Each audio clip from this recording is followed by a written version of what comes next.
It's not bad. Could do with some different decorations and paint, lighting fixtures.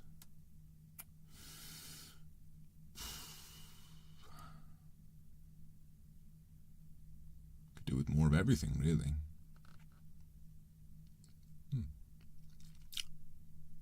But where are my manners? I'm sure you know who I am. Why don't you tell me who you are?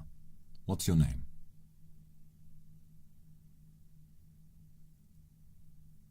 Go on. Right. Well, Kindred, if that is your real name. It's a strange name, but I'm not one for pleasantries usually. I'm here to help save your business. As you know, you reached out to me in quite a flurry of panic, didn't you? It worried me. Fear and desperation, wondering if your dream would ever come true. So tell me, what is your dream? What do you aspire for in this restaurant?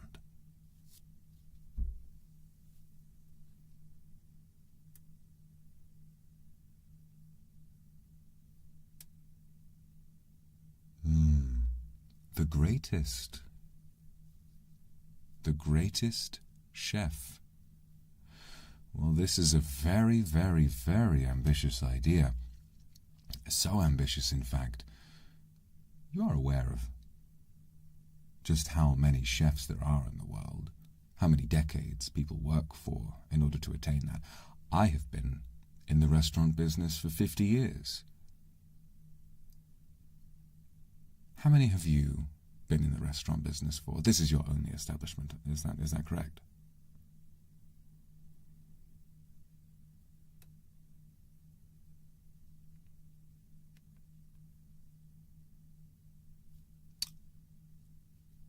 I see.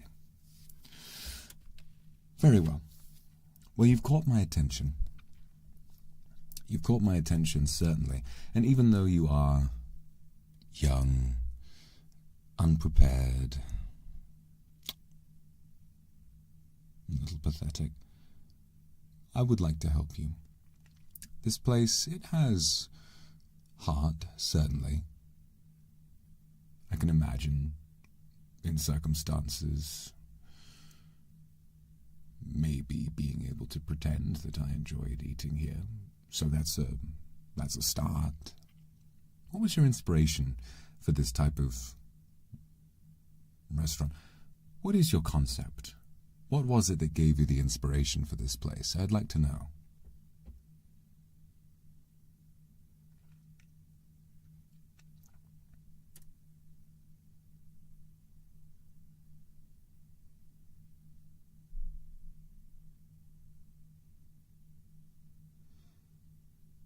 Oh, your family. That's a very sweet. It's sweet. It's sweet. Can you tell me? Are your family in the restaurant business? Oh, they are. Oh, I see. Well then, that does change things.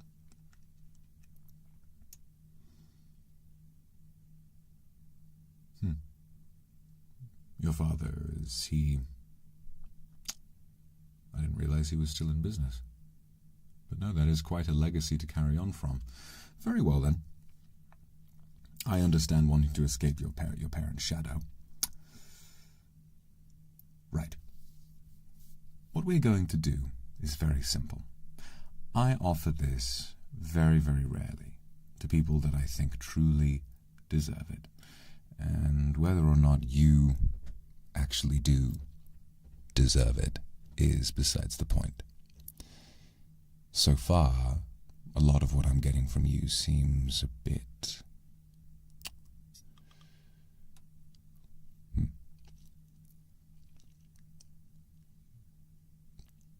blasé, let's say. it's the air in here or if it's the heat. But something doesn't really feel as though you've put much thought into this so far.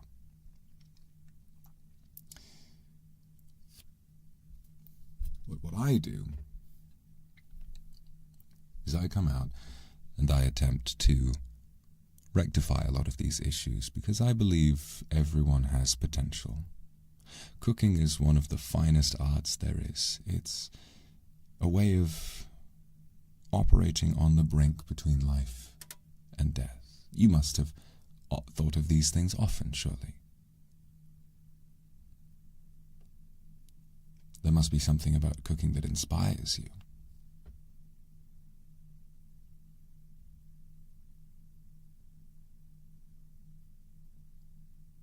Good.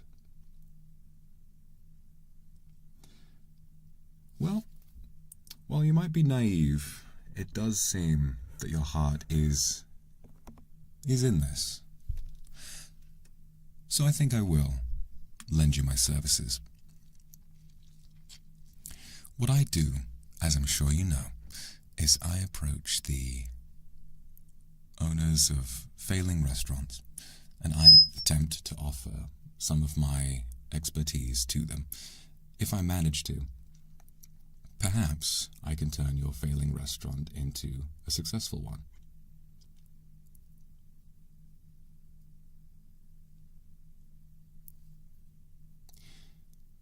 But I'd like to issue a word of caution, if I may. Many who accept my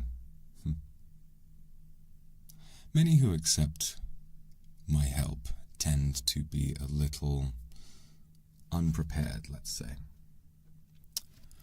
What often happens is people will fancy the idea of a restaurant business. They like the idea of making food. They like the ambiance of a kitchen. They enjoy the heat. They enjoy food. But then, when faced with the reality of what this business entails, the fantasy starts to fall apart. You are aware this is one of the hardest jobs in the world.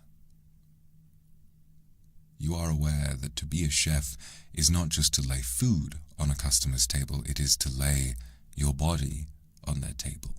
Your flesh is the flesh of the meal. And yet still, you wish to continue with this.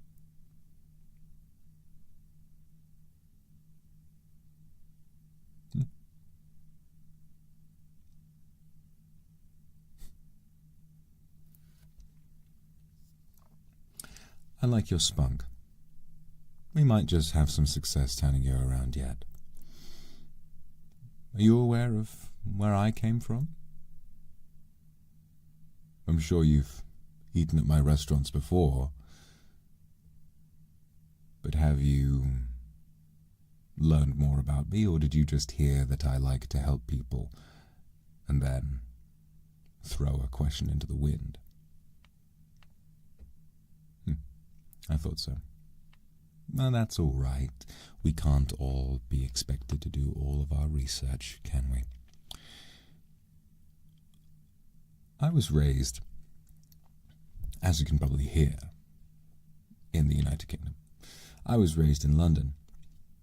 And unfortunately, in London's East End, most jobs for kitchen staff tended to be long hours and dangerous too. In fact, I have watched many people, many chefs in those kitchens. I think on 3 separate occasions I've seen chefs right next to myself working on the same dishes that I am working on lose fingers, catch fire. But to me, as I started working in a kitchen in order to make ends meet. It was only my second job, you see.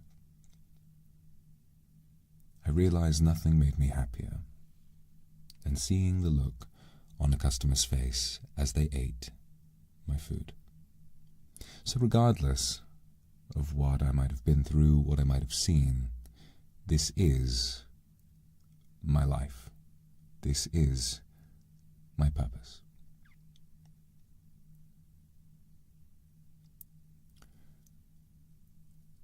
So I want to ask you again. Are you prepared to watch yourself die over the altar that is the countertop? Are you prepared to watch your soul disappear into a vat of frying oil?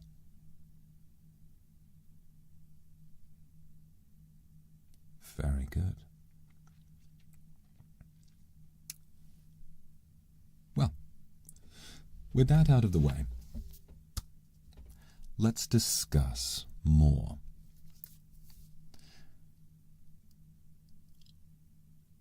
Do you have an idea of the type of concept you'd like to pursue here? I'm getting a bit of an American aesthetic here, but it could just be your lack of vision.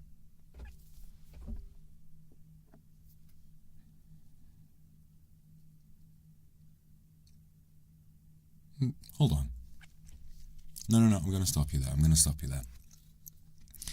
need to remind you that you came asking for my help. What, do you think I'm overdramatic? Do you think I'm laying it on a little bit too thick? Is that what you're used to? Are you used to Daddy telling you that you're destined for great things, yet never telling you exactly what you must sacrifice in order to achieve them?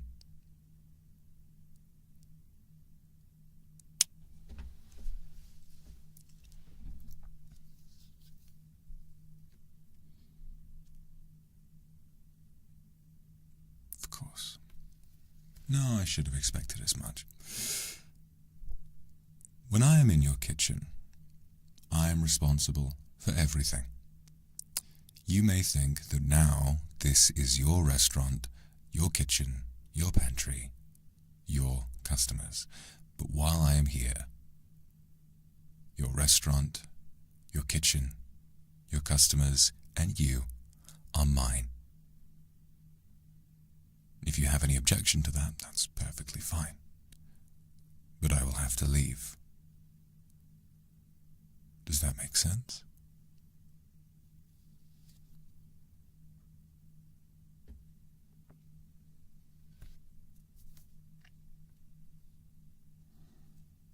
Better. So I don't want to hear any diatribe about how I may or may not be a little melodramatic. This is my life, and you are entering it. So I expect you to make yourself a welcome guest rather than to scrape your boots at the door.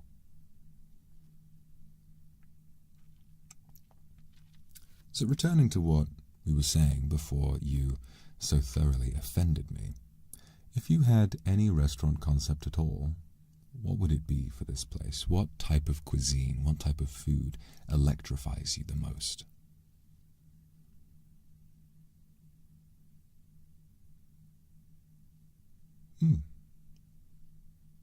No, French is a nice idea. Do you have French heritage? Of course you don't, but that's fine. Many restaurateurs deal in foreign cuisines without any shared heritage with the cuisine itself. I have a number of faux Asian establishments. I have a faux Italian establishment, of course, but I tend to work with native people when trying to establish those restaurants. I'm not running them right now, they are.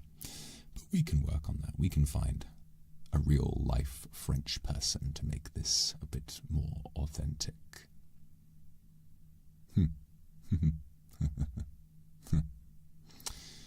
Anyway.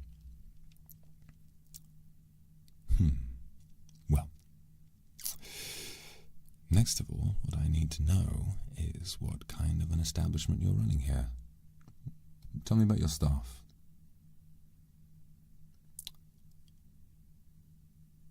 They all quit. What do you mean they all quit? It's you. This is a one-person restaurant now. Why did they quit? Oh, gosh.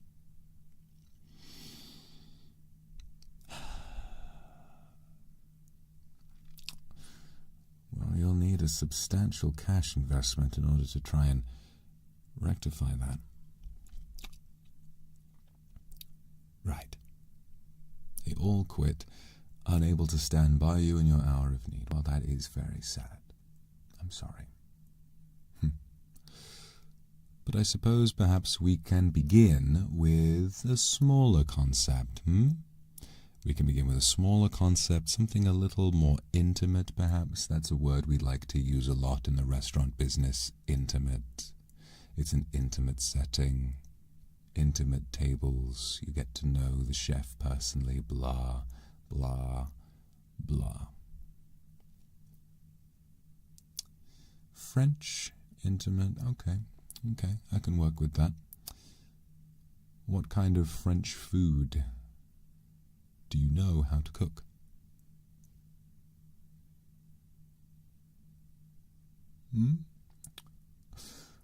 Okay, we'll keep it simple.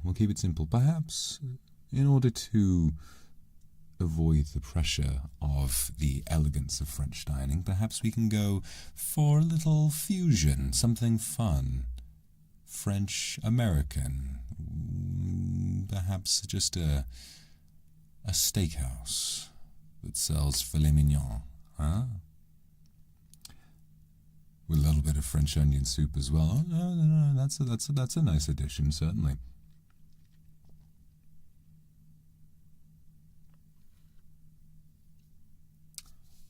Don't worry, little head, just yet. We'll get to the meat of this very soon. Just let me tell you what's right and what's wrong for the time being. All right?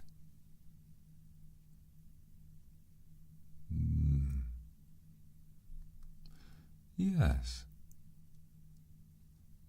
Steak, frites, wine. Sounds delightful. Very well.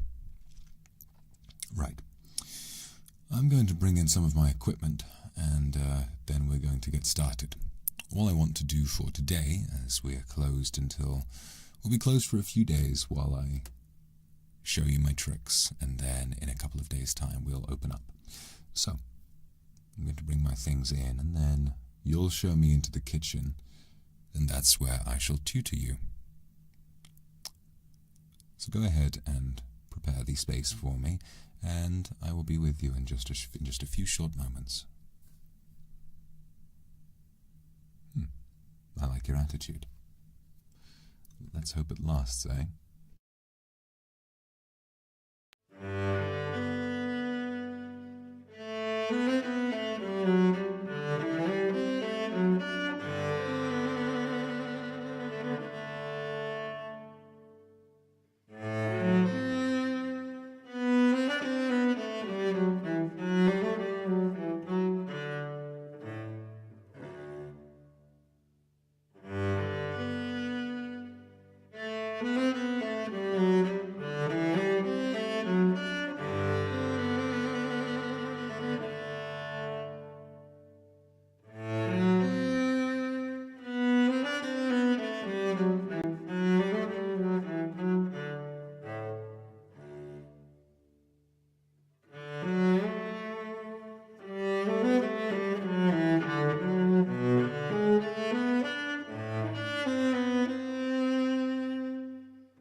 It's a nice kitchen. It's quite high budget. You've got an awful lot of apparatus here. Well done. So,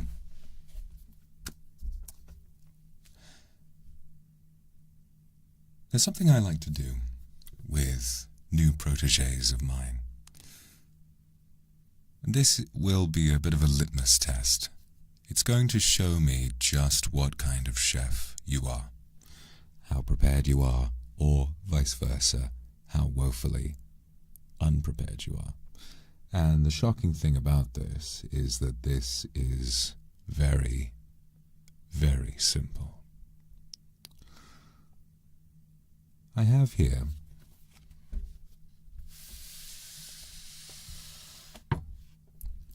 a cutting board, a knife, and a pepper. What I want you to do is show me how you cut it.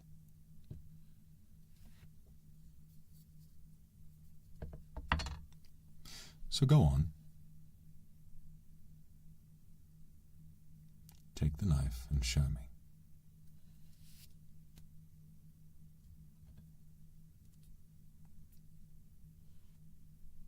It's not a bloody bayonet. You don't need to hold it so far away.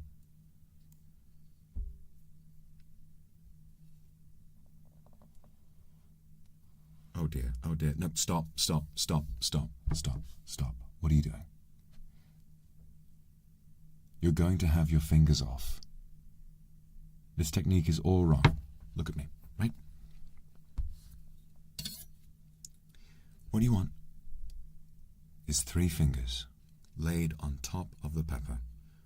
1 in front, 2 behind. They will guide the knife.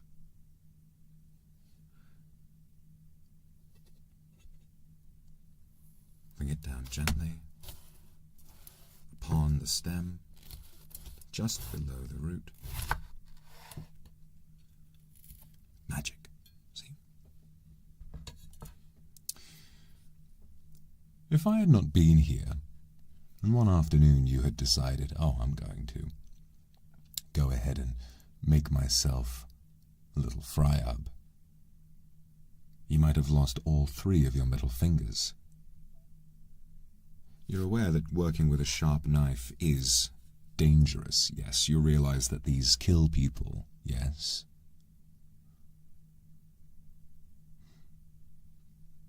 Okay. Now that I've shown you,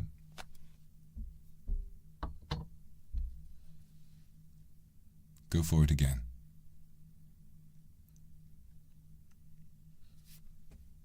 Gently now.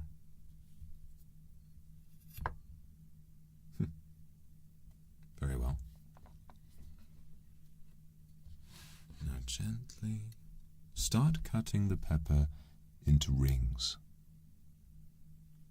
Nice and thin, as though you're preparing them for a salad. 3 fingers. Better, better.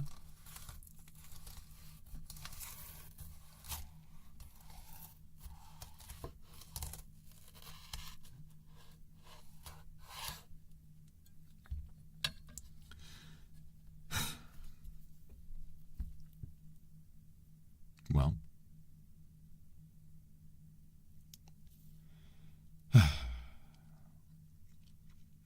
I would prefer it if you had managed to cut it for a hungry restaurant eater rather than for a garden snail, considering it took you a full 15 seconds. You're shaking. Hey.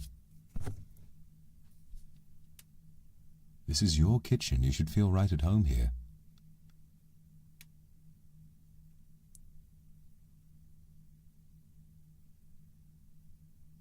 Can't believe it. Listen.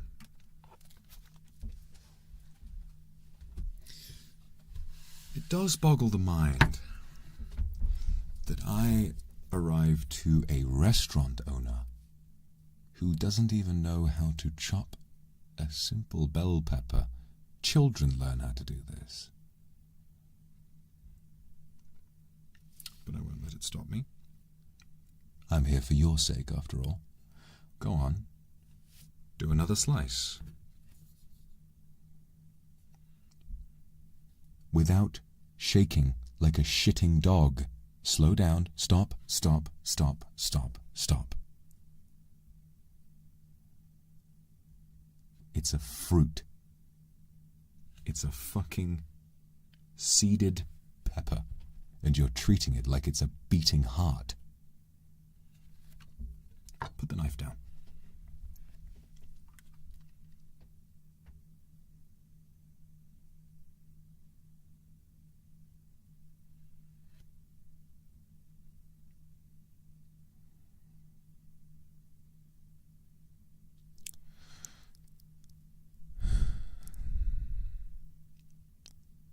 If you waste my time, this restaurant will fail. You have me for 2 days. If you waste those 2 days, I can't help you. Oh, don't cry. What are you, one of those sensitive Nepo babies? Did you tell Daddy one morning that you really wanted to open a restaurant, and he invested however many millions into this kitchen? But you never actually thought about the blood, sweat, and tears that go into this profession.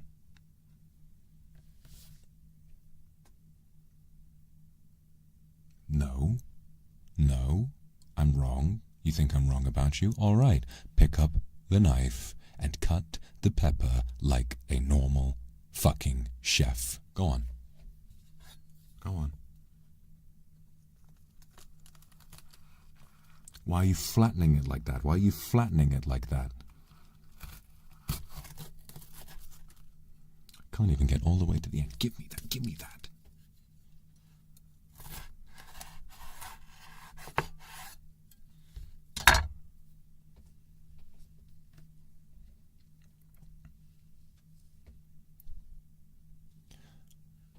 I'm only harsh with you because this is the single easiest part of the job.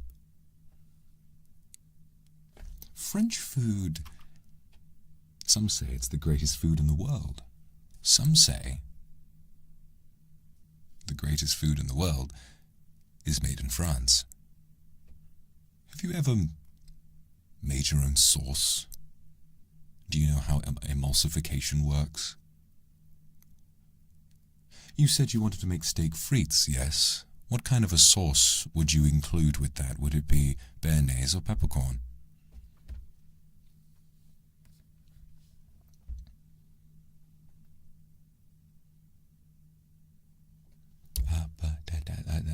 Stop stuttering. You mean to tell me that you want to make steak, but you don't even know how to make a sauce for steak? What are you having? What are you having? Filet mignon with ketchup?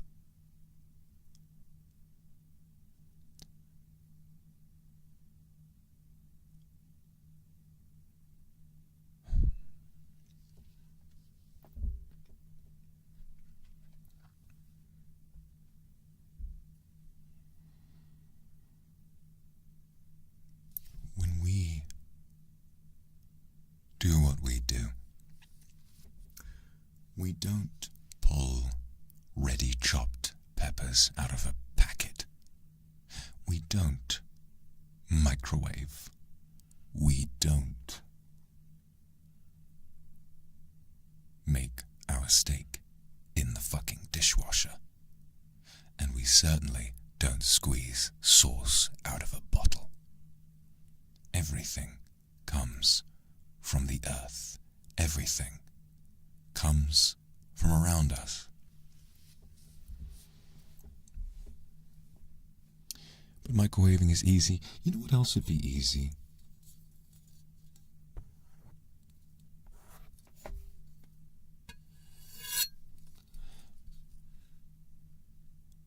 Stabbing you in the head would be easier for me than having to spend another 2 days salvaging this train wreck. But I won't do that, because I don't want to go to jail. I'm a chef, not a master criminal. unfortunately for me, and very luckily for you. Calm down? You want to tell me to calm down? Little kindred wants to tell me to calm down when they're sat there shivering and crying like a nervous little chihuahua who can't even chop a fucking bell pepper. Pick up the knife. Pick up the knife. And show me again. Chop off any part of it you like. Don't bother with slices. Chop off any part. Just a corner. Go on. Go on.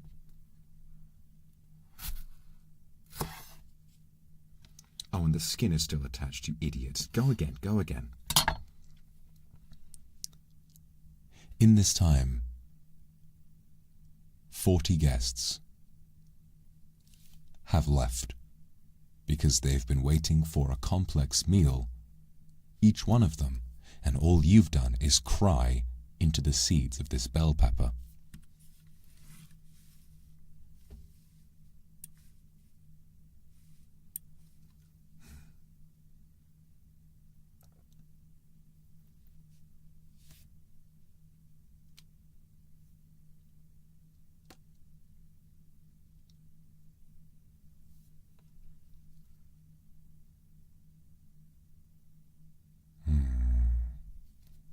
I'm sorry.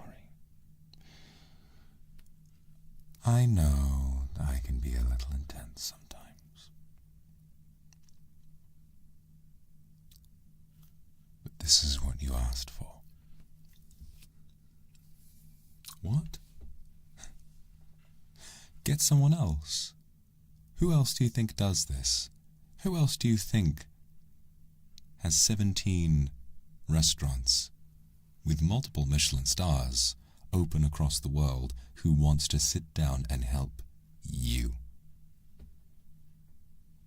Who do you think would do that? And better yet, why do you think anyone at my level would be any more forgiving of you? What gives you the idea that I'm somehow different? This is just what this industry does to people. I'm simply a product of my environment. I'm not insane. I'm not a psychopath. I'm just a chef.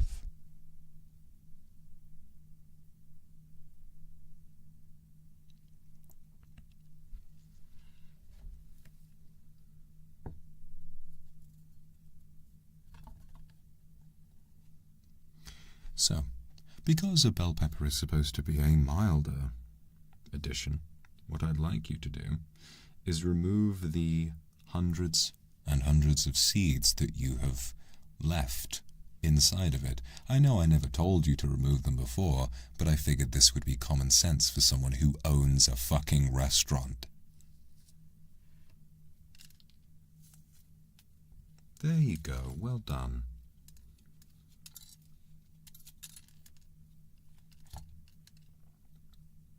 Just set to that as gently as you like. Good. Good little chef. Getting rid of all the seeds. Wow, very smart. La la la. It's like making a daisy chain, isn't it? Well done.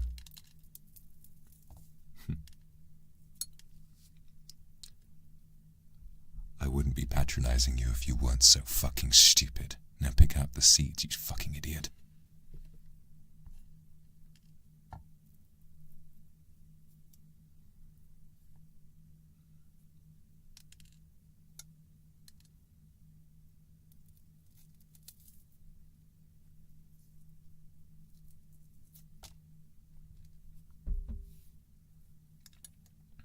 Oh, you've got them all stuck all over your hands now. You've been wiping. Oh.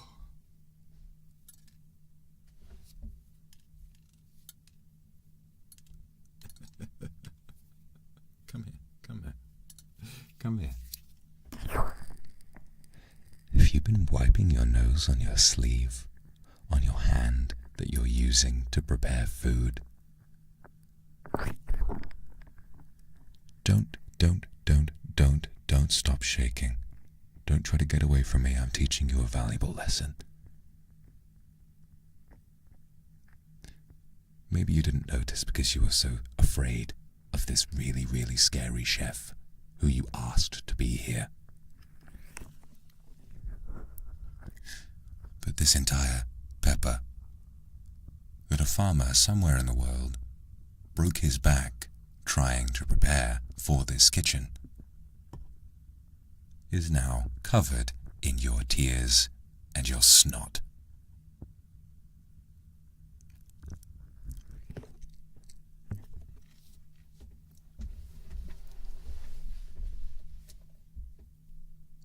But I think we were learning something here.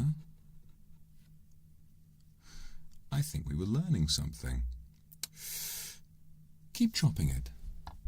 You're getting a little better at it. Go on, keep chopping it, little by little.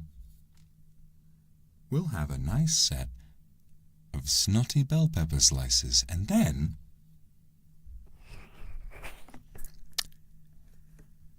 you can eat it. Go on then.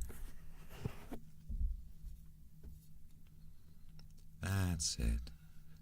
3 fingers. Well done. Well done.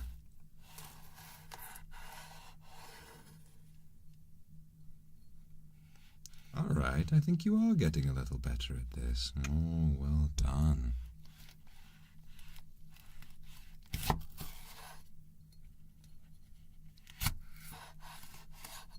A little faster this time.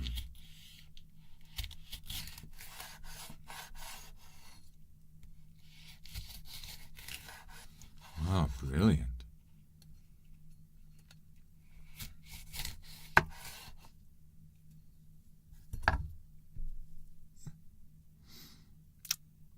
Well, all right. How would you normally, I took this pepper from your kitchen. How would you choose to prepare this normally? What kind of a meal does this go into? Why don't we do something simple?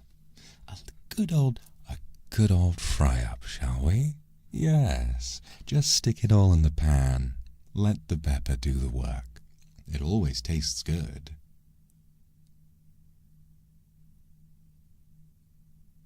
Sure. All right. Show me how you work a cooktop.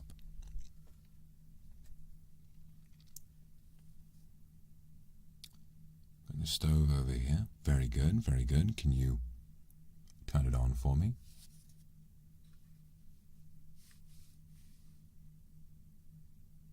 Go on. Go on. There we are. Very good. All right. Not terrible. Now then. We have a pan on top and some oil.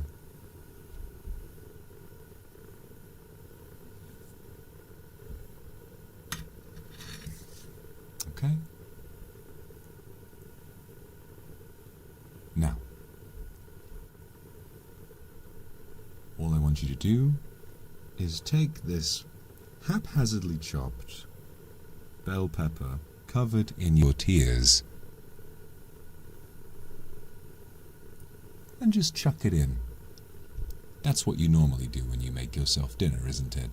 When you've come home from working for 4 hours at most at this restaurant, when you've come home from thinking, well, I think I'm done for today. That's what you normally do, isn't it? Well, go on then. There you go. Oh, well done. That does smell good, doesn't it?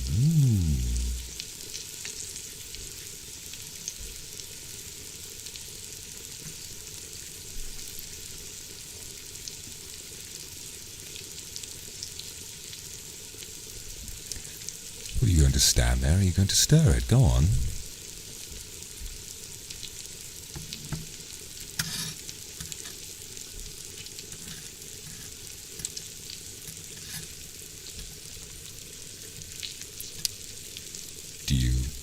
include any other ingredients normally? When you fry something, do you just put vegetables in and hope that something works?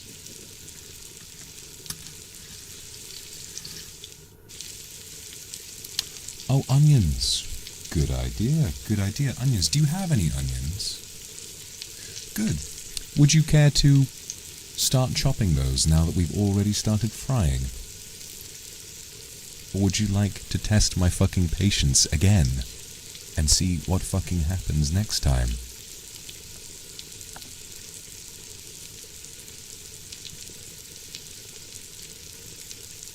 What else do we have in stir fry? Egg. Why don't you crack an egg in there? Yes. Go on. No, you would like that. Bell pepper and egg. Sure, you would like that, wouldn't you? Go on. Just crack it right on in. Crack it right on in. Stop, stop, stop, stop, stop. Don't worry about the onion. The onion is done for. It is far too late. Look, the bell pepper's burning already. Do the egg. Do the fucking egg. Like I fucking told you already. Put the egg in. There you go. There you go. Right, well, this fry-up has now become an omelette because I suggested something insane and you didn't say anything. If the sous chef is in here telling you to fry your own dog, would you do it? No. So when I come in here and tell you to do something insane, why do you do it? Is it because you're afraid of me? Is it because you're afraid of me? It's burning. It's burning. It's burning. Get to it. Stir, stir, stir, stir, stir. There you go. There you go. There you go. Good little chef loves to stir their stupid little dinner.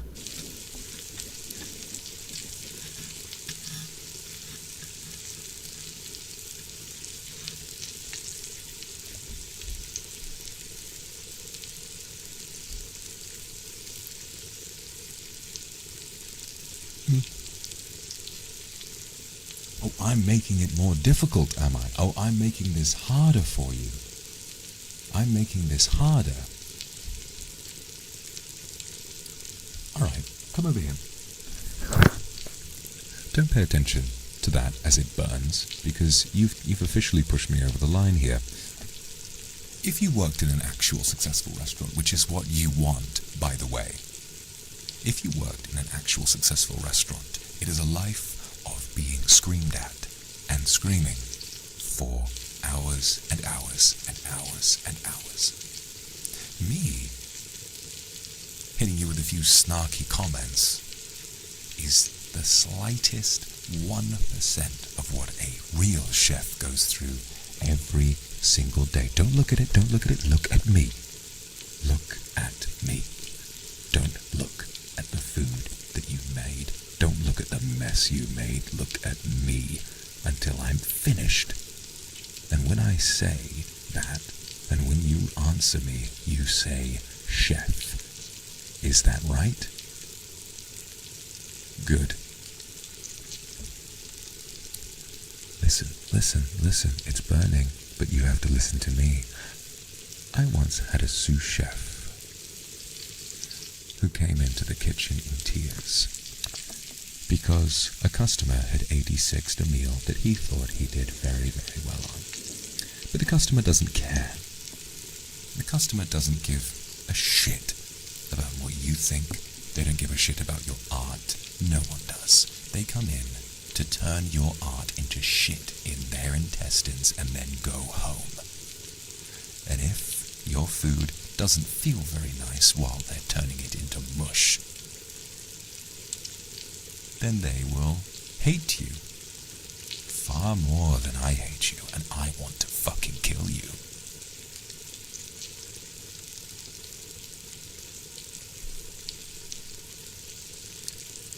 So don't you dare tell me that I'm too much, because the world out there, the real world that isn't under the pretty ivory roof that your daddy put over your head, that world is going to eat you alive. Alright, go on, turn the stove on. Quickly, quickly, it's burning.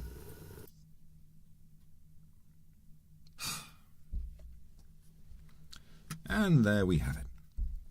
A pile of burnt eggs and burnt bell peppers, full of your tears.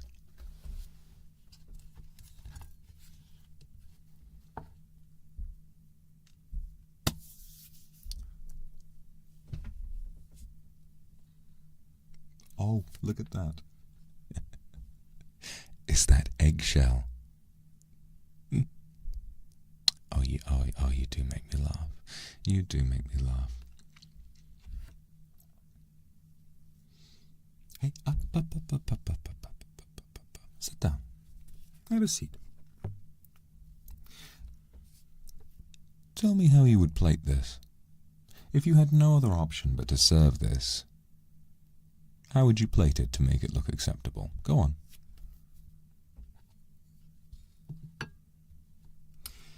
You know, it's kind of an interesting tasting concept, isn't it? A really bad meal prepared by a chef that can't stop crying all over it. I wonder what tears taste like. You'll have to let me know when you're finished.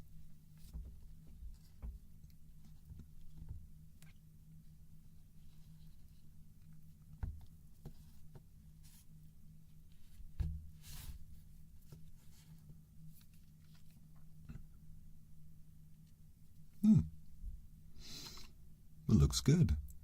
No, it does. It looks lovely. It's a pile of shit. So go on. Why don't you go ahead and eat it?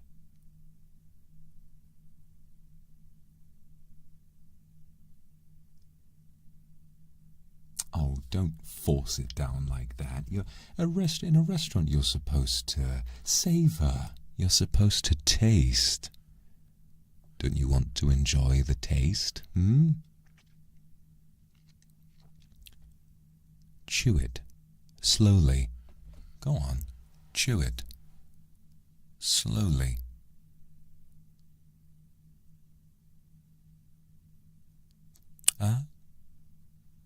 Don't spit it out, don't swallow, just chew.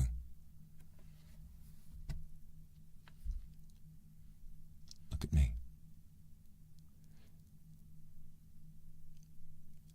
And don't spit it out and don't swallow. With your mouth full. Are you a terrible chef?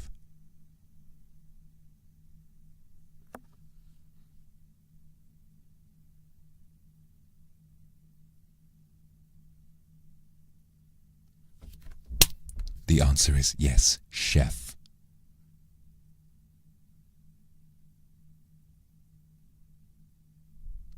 Good. Were you naive and stupid to try and open your own restaurant?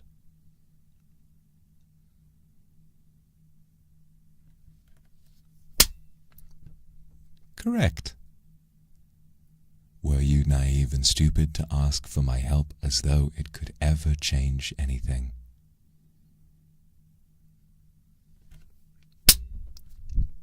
Good.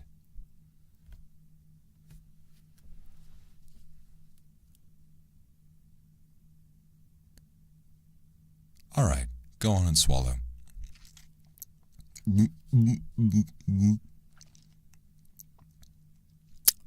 Sad. It's sad. Oh, stop crying. You're fine. You're all right.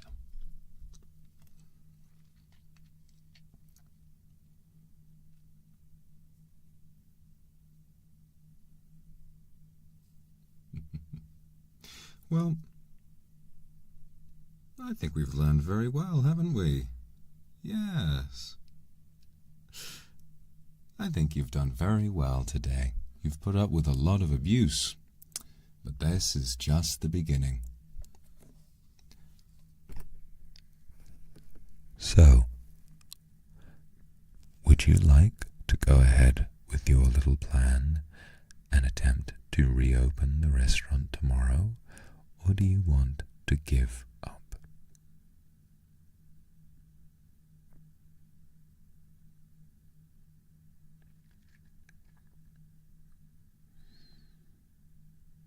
Good. You're a tenacious one, aren't you?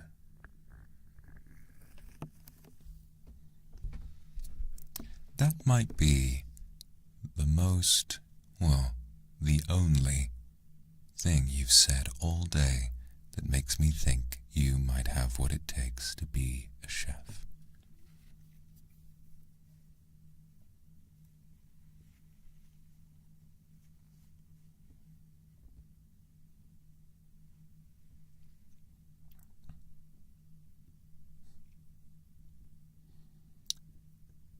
Go home. Go back to Daddy's house, get some rest, and then come back at 6 a.m. tomorrow. What we're going to do is prepare a menu, and that evening, don't worry, I'll prepare the guests. We're going to have a small dinner service where we serve your food. And if you can't handle that, I think it might be about time to give up. What did you say? 6 a.m. is too early? And you want to be a chef?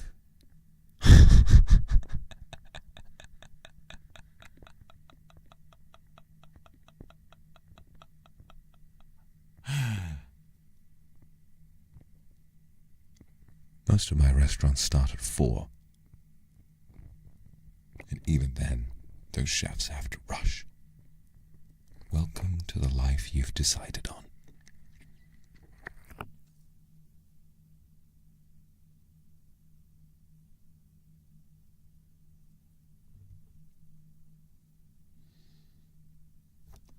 How about 10 a.m.? How about I fucking kill you? How about that?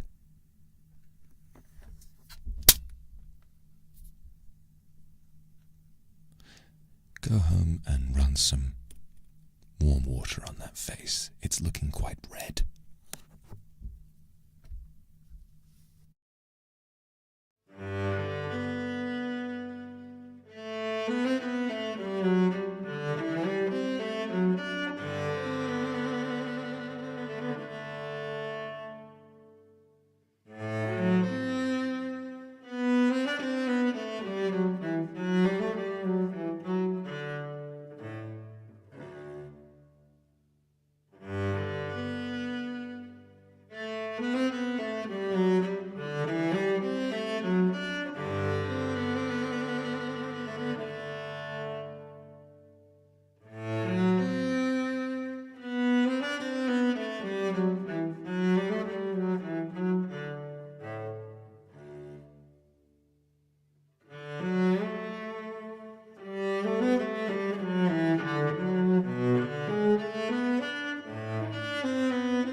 Welcome back.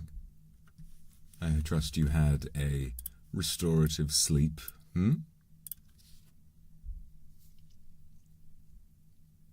Good morning.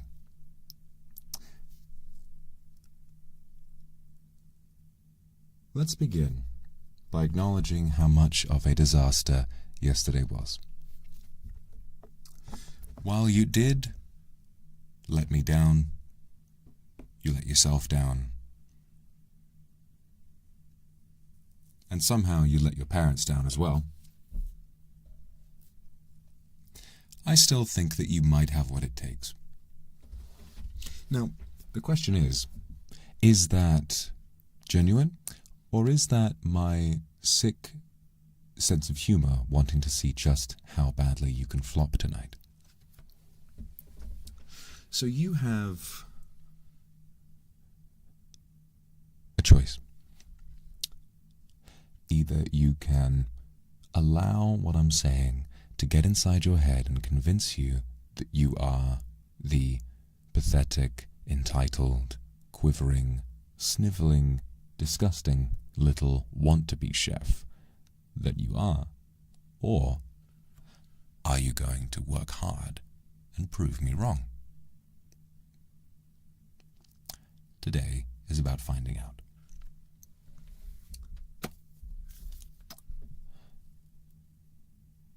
Steak frites. That's all I want you to be able to do. A beautifully prepared steak alongside nice, classic French fries. A thin steak, thinly cut. Can you manage that? It's not hard, but well-done steak frites can be worth going to a restaurant for.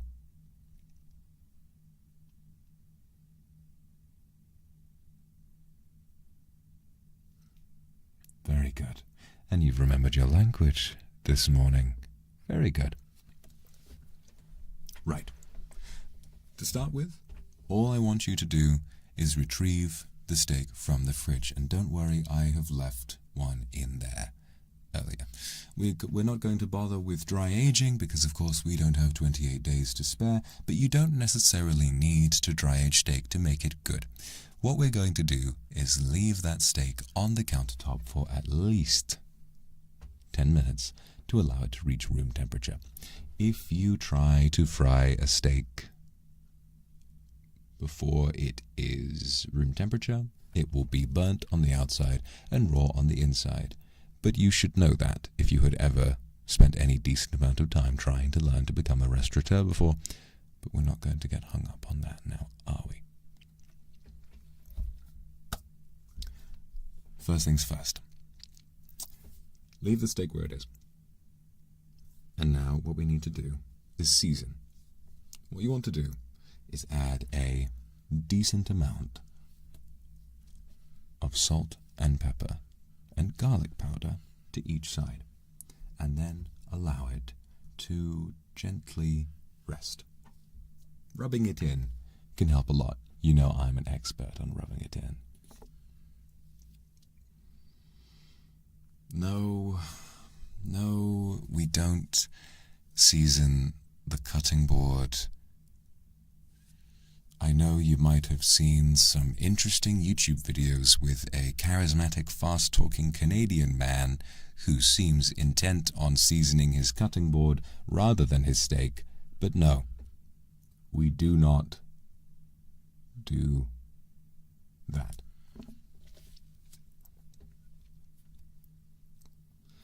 I'm not sure if he's Canadian or Italian, but I hope to God he's not Italian, because otherwise that would be quite a disappointment to his heritage, wouldn't it? Well, now that that's all sorted, it's back to the cutting board. Because we're not going, as you may have been used to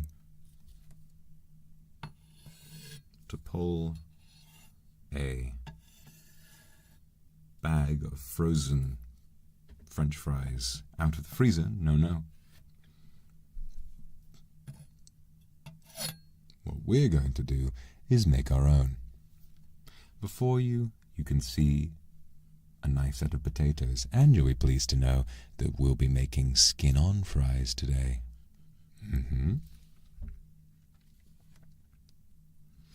So all I want you to do, in your own way, start chopping these potatoes into long, thin strips.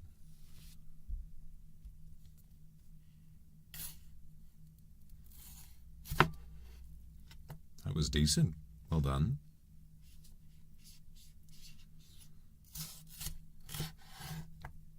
Not bad. A little thick. We can work on it.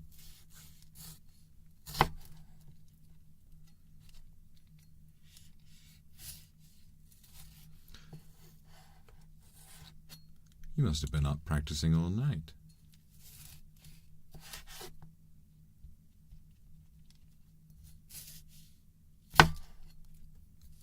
Careful now. Look at what you're doing.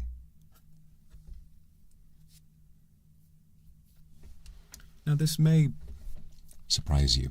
I want you to stop for a second. Nothing's on the stove at the moment. We do have a minute.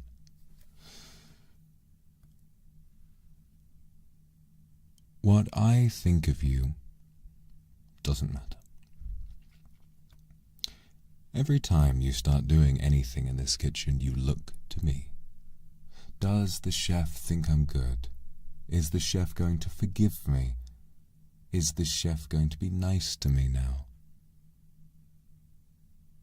None of what I think matters.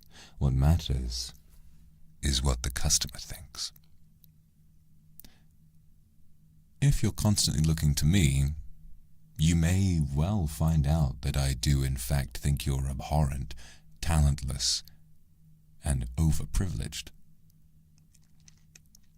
But if you don't listen to me, and if all you do is think, how am I going to make the best meal possible for the customer, then they might actually have a good opinion of you, which would be more than you would ever get if you tried to please me, because I promise nothing you do now could get me to like you.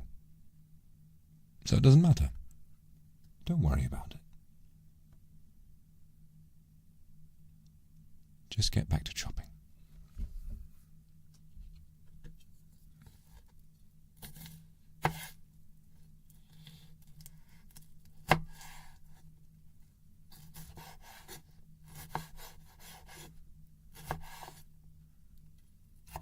Nicely done. You must have been up all night practicing. There are bags under your eyes. While I'd recommend getting a decent night's sleep normally, I'm glad that you have at least a little bit of sincerity when you say that you want this.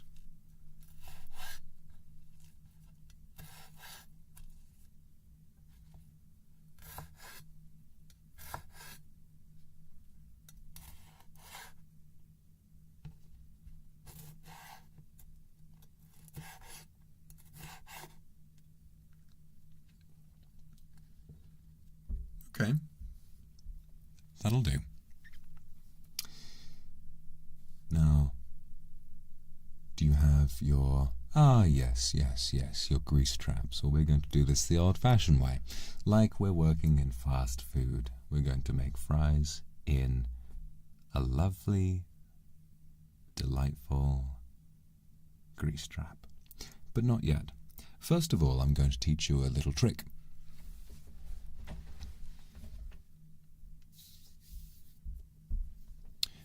Have you ever sous-vided before?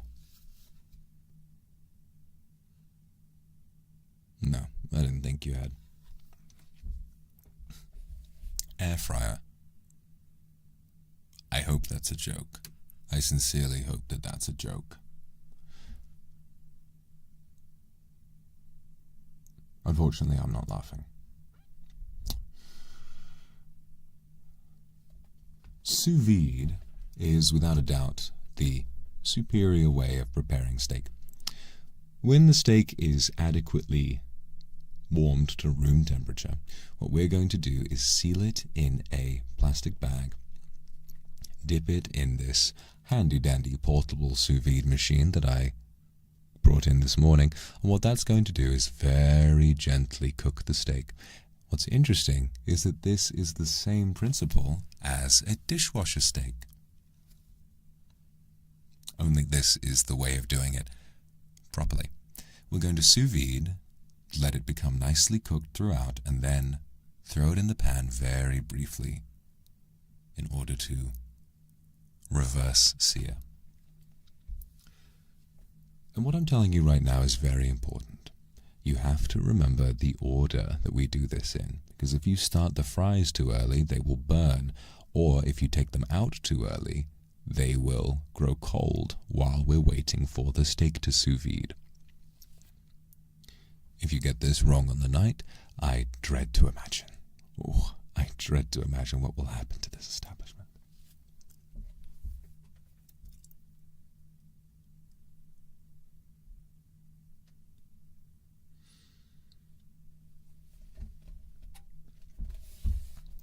Very good. Right. All we want to do is add the steak into this little plastic bag here. There we are. Seal that up. And it's essentially ready.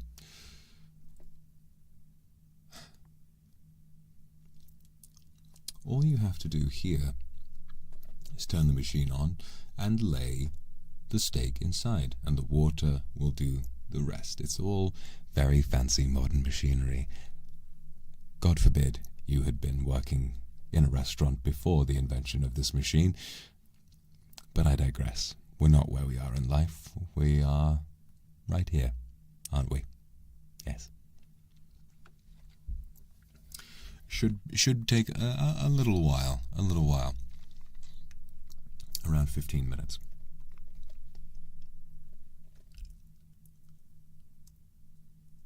Very good.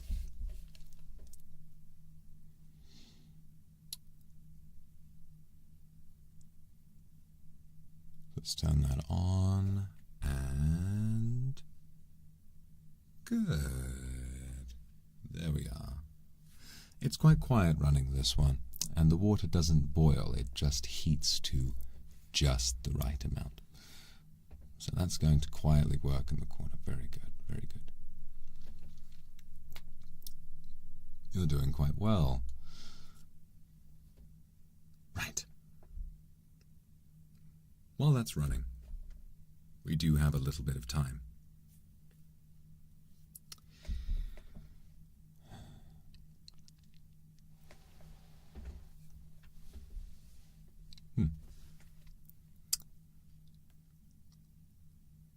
I appreciate that you want to outdo me.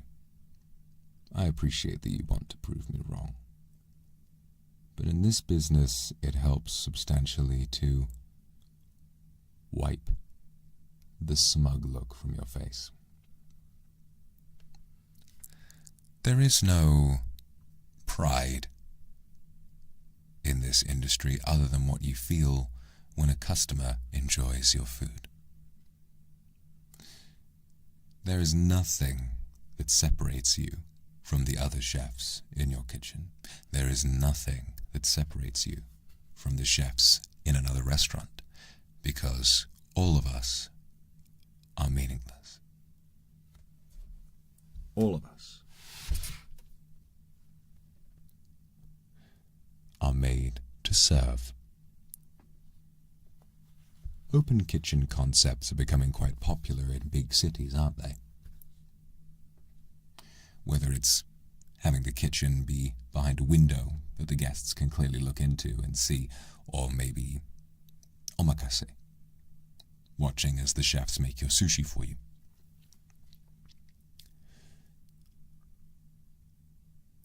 Our suffering is becoming a form of entertainment. They look in and they say, wow, incredible. Look at them go. I could never do that. And they're right. And I do respect a customer who looks at a chef work and admits that they could never do what we do.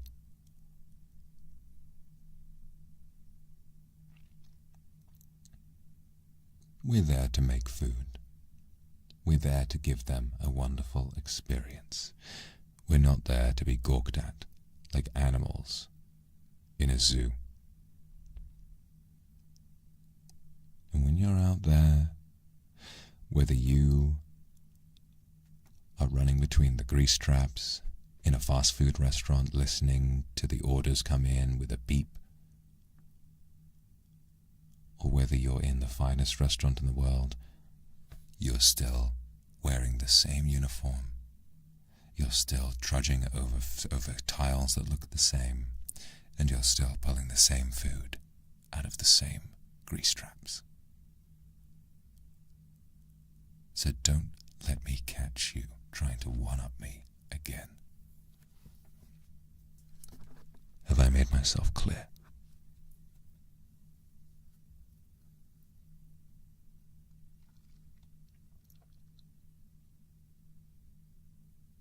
Good.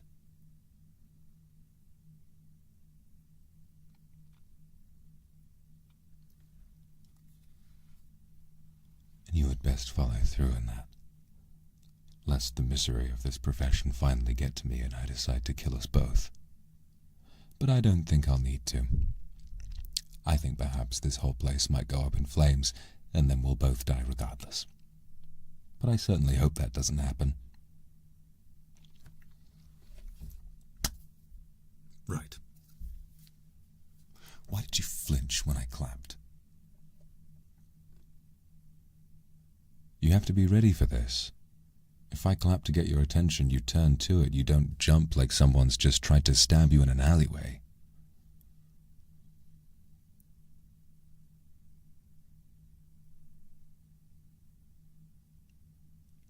We're going to try again.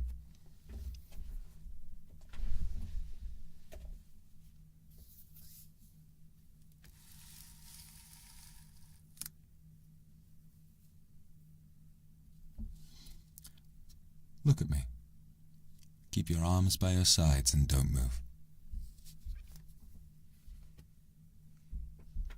At some point, I'm going to clap to get your attention. If you jump, we'll do it again.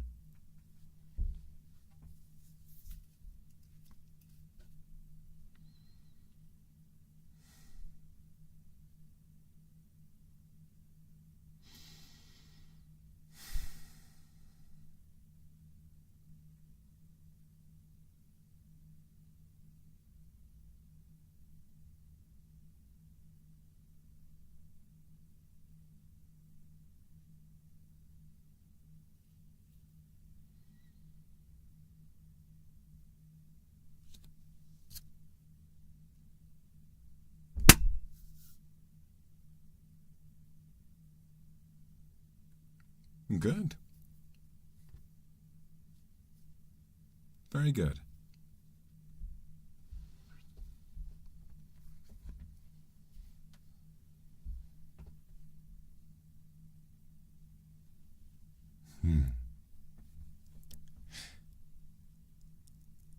You flinched like someone next to you got shot. But the sous vide is almost done, so you had better go and take it out before it burns.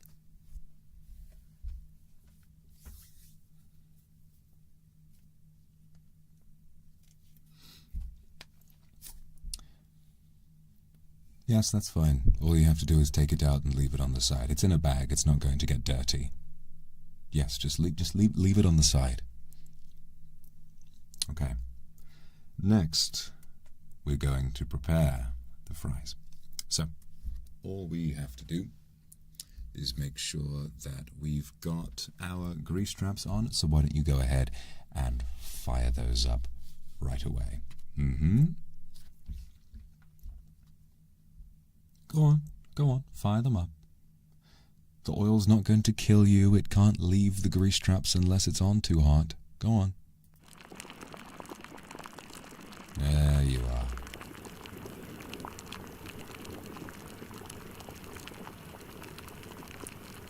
Very good. Very good. And without further ado, all you have to do is take those lovely fries you cut up and lay them in the fryer. Are you ready? 3, 2, 1. Hey! Nicely done.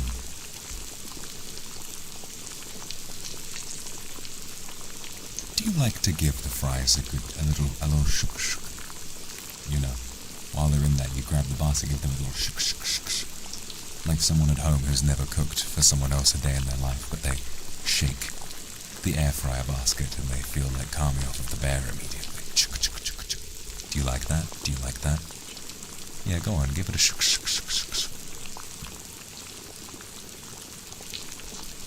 There's very little to have fun with in our kitchen, so if you can find fun, you should have fun. Am I fucking with you, or am I being serious? Answer truthfully.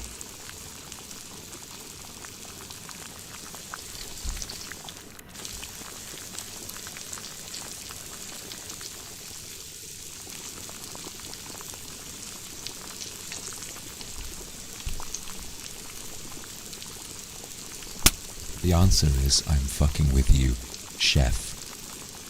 But good try. Those won't last too long. What we're going to do in the meantime is we're going to get, these are almost done. What we're going to do is get the steak on the hob. So turn that on now, and then take the steak out of the bag. There you go. And now drop it gently into this pan. Nice and easy. Just give it a second to heat up. Doesn't take long. These are very good pans, and this is a hot stove. And we're going to sear it for just a couple of minutes, and by the time this is done, the fries will also be done. Are you ready? 3, 2, 1. There you go. One side only. Give it 1 minute. I'll let you decide when to turn it over.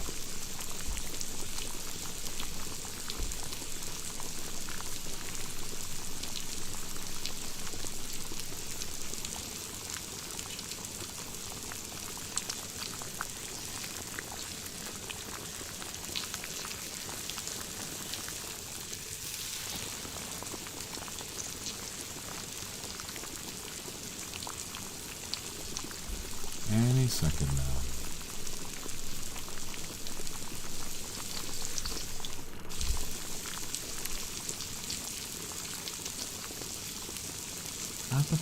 Up. Not yet. Don't be a fucking idiot, not yet. And done. Hey. Who's a good little chef? Is it you? Is it you? Wrong. But hopefully every time you feel that sting, you'll start to learn the timing.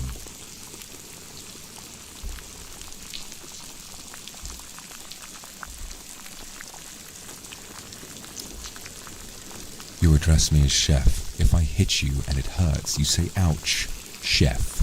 Sorry, chef.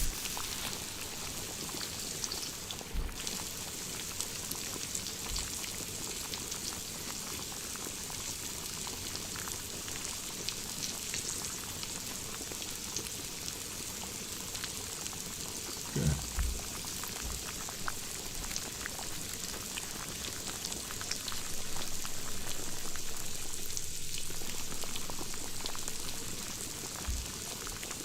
And are we done? Are we done? Are you going to continue to gawk at me and nurse your stinging face, or are you going to do what's really important, which is take the fries out of the grease trap and take the steak out of the pan? Do you even have a plate? Do you have a plate to put the steak on, or are you going to put that on the side of the counter as well? Alright, fries first, very good. Take them out. Very good. Lay them to one side. Well done, well done. Administer them straight onto the plate. Plate that up right away. Plates here, very good. And steak onto the plate. Leave it to rest for just a couple of minutes, and then it will be ready to go.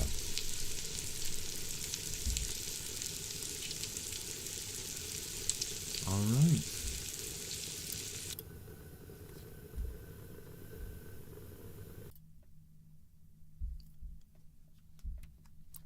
Here we have some steak frites.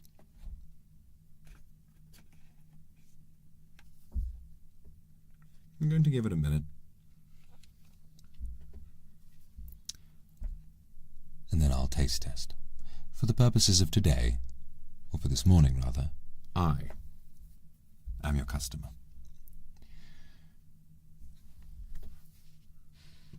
Now, you had excessive tutorialization for this cook, so I'm going to be a little harsh. If this doesn't taste good, what do you think is going to happen?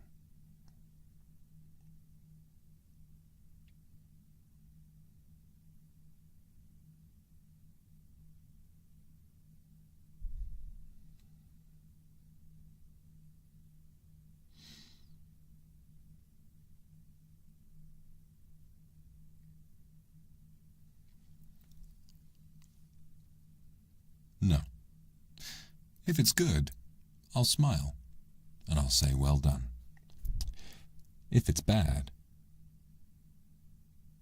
I'm going to kill you for wasting my time.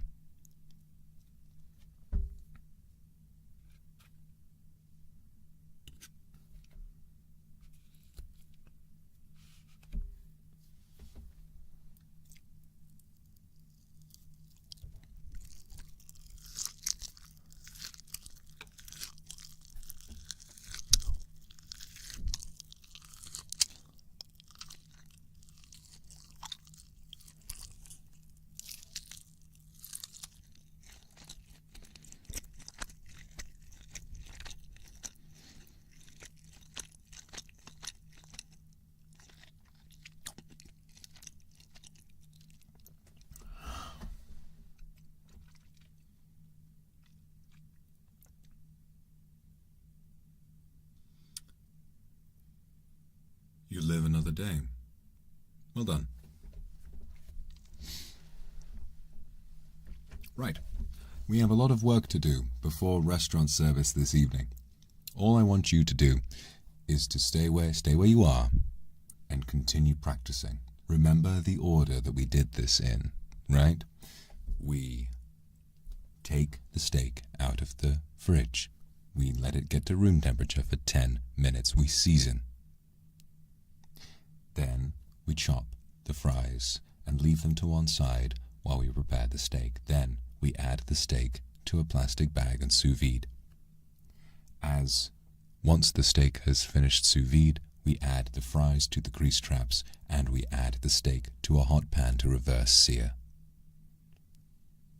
Can you remember that? Because if you forget, it's over.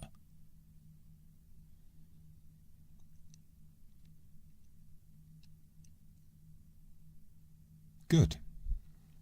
Very good. Well, back to work. And don't you dare let me down.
Welcome back.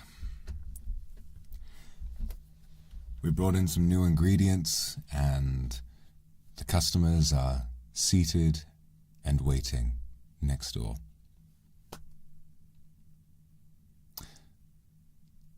Are you ready? You've done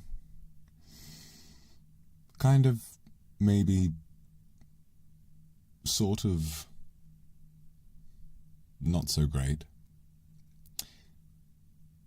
But the key is, I have done my best to put you through hell, and you still haven't run home crying. You cried in front of me, but you didn't look away, and that's the most important part of being a chef. When we cry, it's because we care. We love to cook. The only thing in the world that matters to us is cooking. The sight of freshly cooked food, brand new ingredients, lovely cooking surfaces, the sound of grease traps, frying pans, boiling water, and the knowledge that someone ate something you made and they liked it. Everything else that we go through is meaningless. If you cry, the world will not stop for you. If you weep all over your food, the health inspector will arrive and shut this place down. And if the pressure gets to you, and if you realize that you will never amount to anything, if you realize that this, your dream, was not meant for you, and that you're nothing but a pathetic nepo baby who was promised more than they deserved by their easily impressionable father, then you'll kill yourself and no one will mourn you. The industry will continue chugging along and you will be forgotten.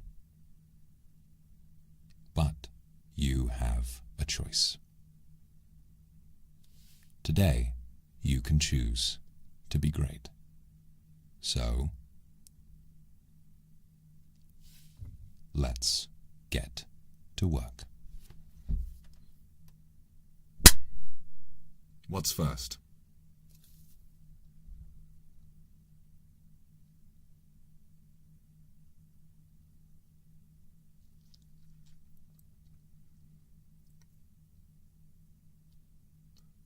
Very good.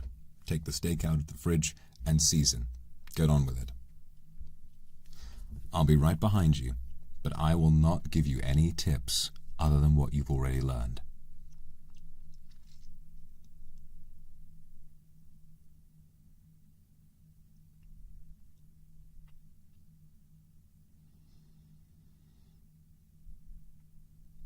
Very good.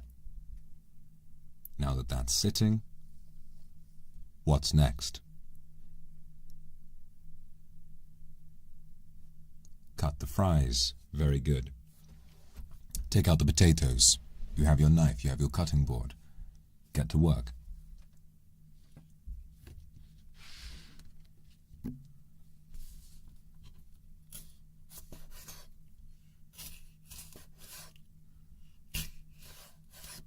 I can tell you've been practicing.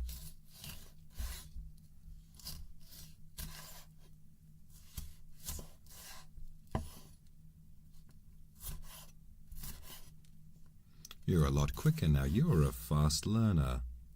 Well done. And you're remembering your manners better.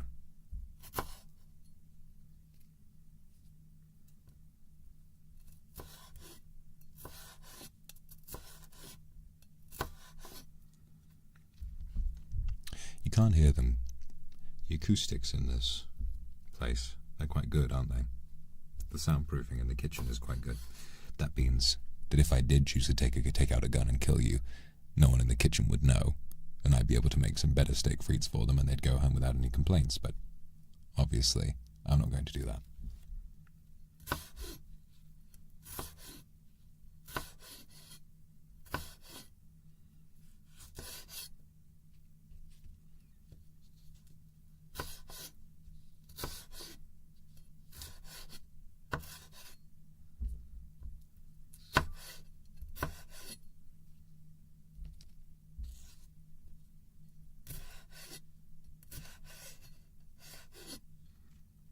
You getting close now? You getting close? Good. Keep it up. You're a little slow, but that's fine. I'd rather them be chopped better and slowly than fast and wrong.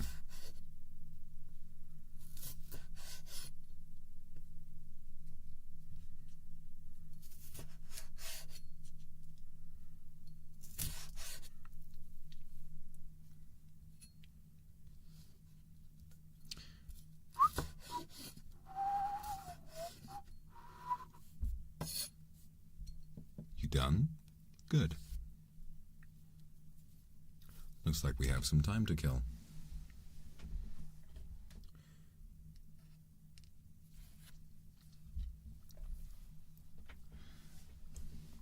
Before this all started,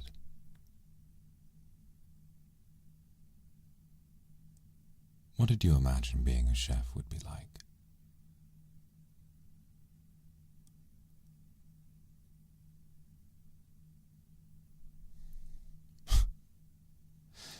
The phrases "don't kill me, chef," and no. Just because I might be quite mean doesn't mean I actually plan to kill you. You don't need that kind of pressure tonight.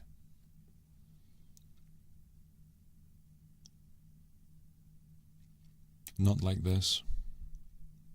Neither did I. Making spaghetti in the kitchen with my mother when I was a little boy was always fun for me. She was gentle.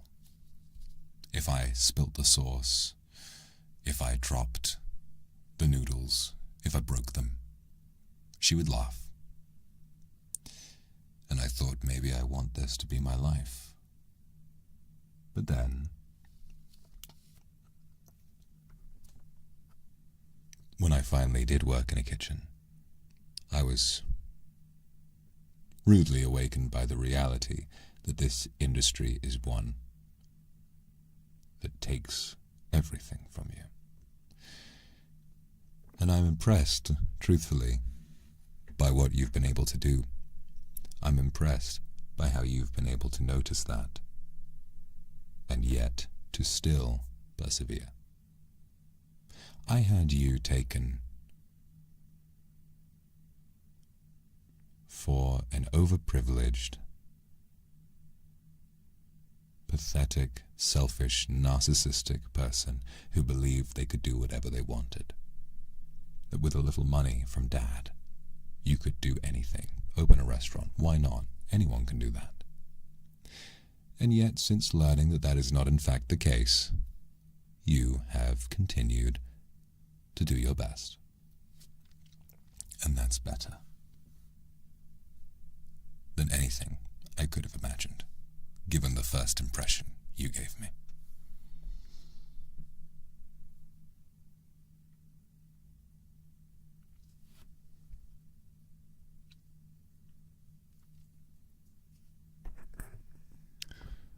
You have a very snarky sense of humor.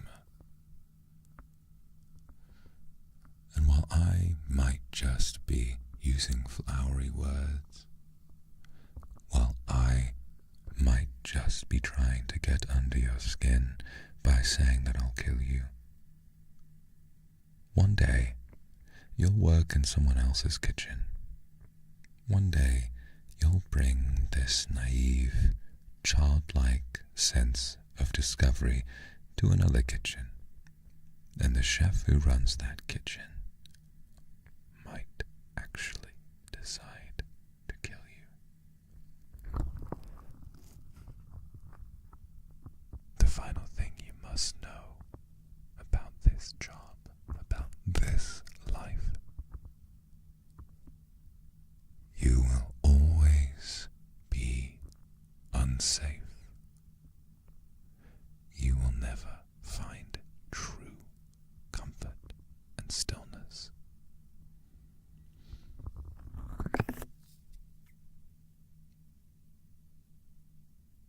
You're forgetting something.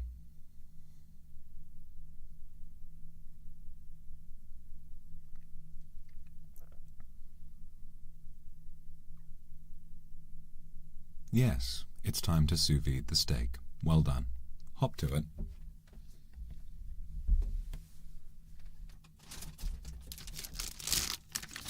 Plastic bag. And into the sous vide machine. Turn it on. Very good.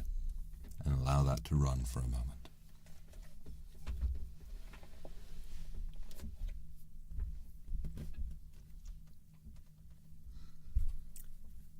"15 minutes left. Once that's over, everything kicks into high gear.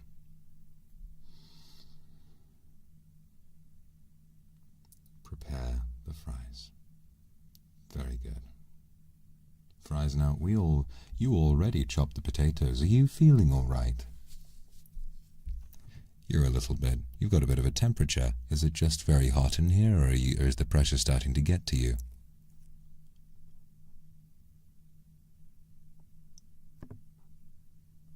If we turn on the grease trap now, those fries are going to... Well, I shouldn't stop you. This is your kitchen, after all. I've taught you everything I can.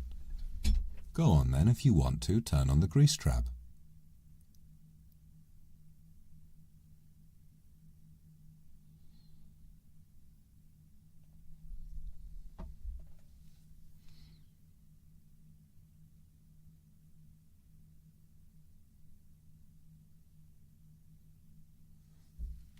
Shh. You're panicking. That's natural for someone who doesn't have imposter syndrome.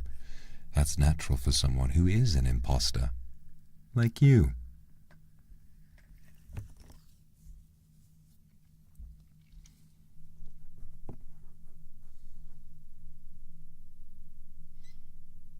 Right.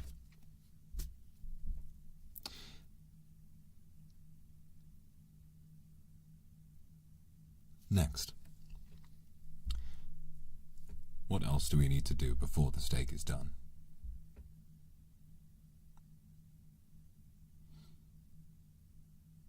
I beg your pardon?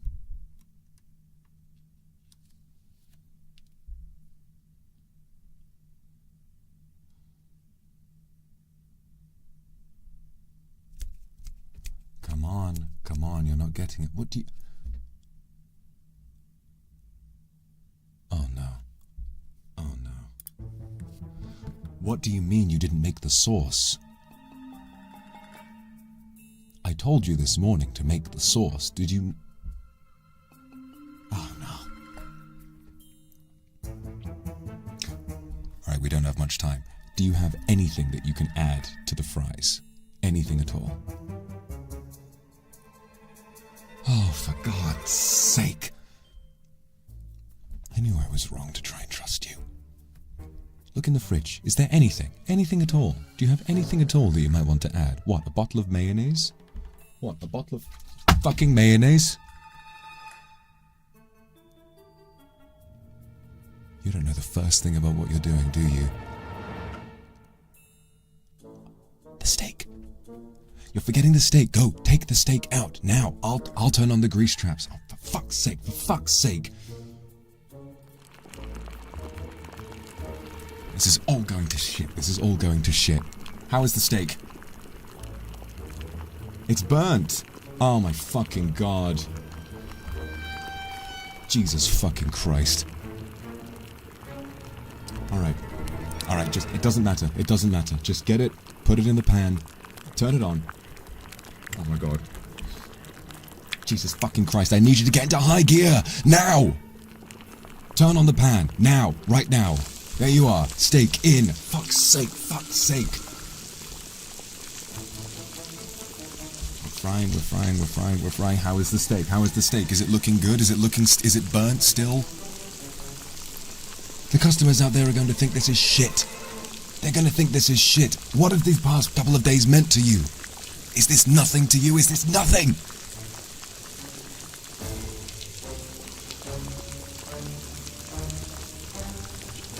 No, just keep it going. Keep it going. Keep it going. All right. I'll sort the steak. You get to the grease traps now. Go. Oh my God.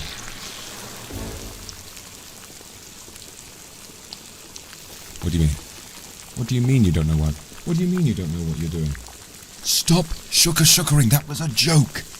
That was a joke, you fucking idiot. That was a joke. Stop it. Stop. Just fry the fucking fries now. Come on.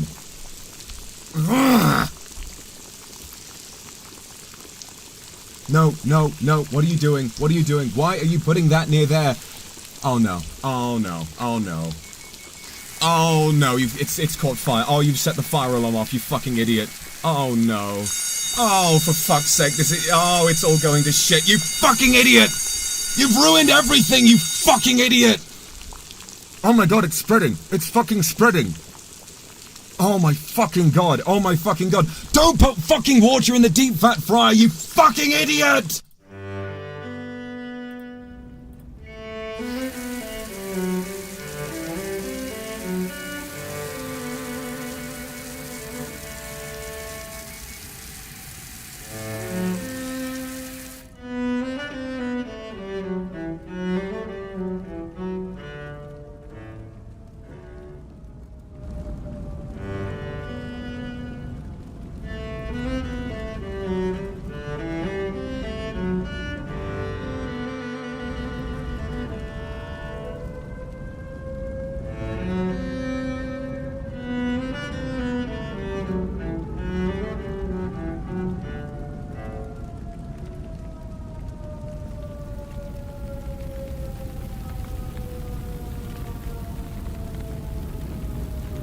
Well, you did it. Not only have you managed to completely torch your reputation, you have also managed to torch your entire restaurant. It is now beyond saving. Unless, of course, Daddy wants to come in and pay for a brand new one. I'm not entirely sure if he'll want to, though, after what you've done. Yes, the fire engines are on their way. There's nothing more we can do now.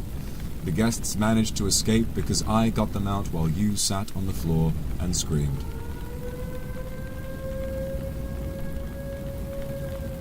My fault. My fault. What I did for you today was akin to a mountaintop rescue. You had run out of air on top of cooking Everest, and I arrived in my fucking golden helicopter to save you. But what did you do? You drank a hot cup of cocoa and your body went into shock immediately, and then you died. Well, this will make a fascinating story. I'm very much looking forward to telling this to all of my colleagues when I return to work at my restaurant tomorrow. I have a 4 a.m. start, and it is 1.